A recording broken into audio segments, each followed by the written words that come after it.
সিজদা অনুষ্ঠানের পর আল্লাহ আদমের জুড়ি হিসাবে তার অবয়ব হতে একাংশ নিয়ে অর্থাৎ তার পাঁজর হতে তার স্ত্রী হাওয়াকে সৃষ্টি করলেন।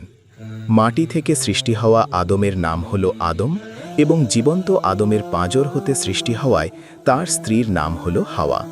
অতঃপর তাদের উদ্দেশ্যে আল্লাহ বললেন, তোমরা দুজন জান্নাতে বসবাস করো ও সেখান থেকে যা খুশি খেয়ে বেড়াও, তবে সাবধান, এই গাছটির নিকটে যেও না, তাহলে তোমরা সীমা লঙ্ঘনকারীদের অন্তর্ভুক্ত হয়ে যাবে।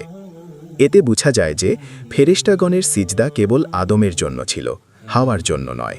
দ্বিতীয়ত, সিজদা অনুষ্ঠানের পরে আদমের অবয়ব থেকে হাওয়াকে সৃষ্টি করা হয়, পূর্বে নয়।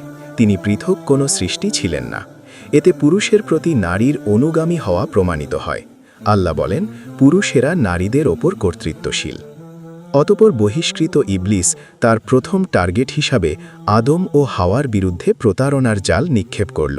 সে মতে সে প্রথমে তাদের খুব আপনজন বনে গেল এবং নানা কথায় তাদের ভুলাতে লাগল।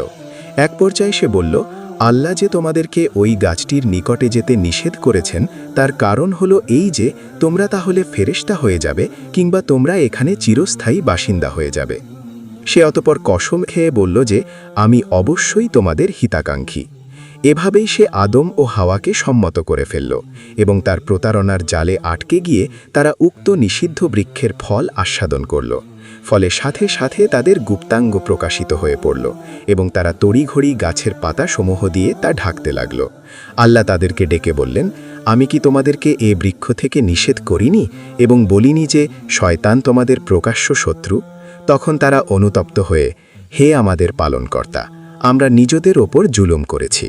যদি আপনি আমাদের ক্ষমা না করেন তবে অবশ্যই আমরা ক্ষতিগ্রস্তদের অন্তর্ভুক্ত হয়ে যাব। আল্লাহ তখন বললেন, তোমরা জান্নাত থেকে নেমে যাও, তোমরা একে অপরের শত্রু, তোমাদের অবস্থান হবে পৃথিবীতে এবং সেখানেই তোমরা একটি নির্দিষ্ট মেয়াদ পর্যন্ত সম্পদ রাজি ভোগ করবে। তিনি আরও বললেন যে তোমরা পৃথিবীতেই জীবনযাপন করবে।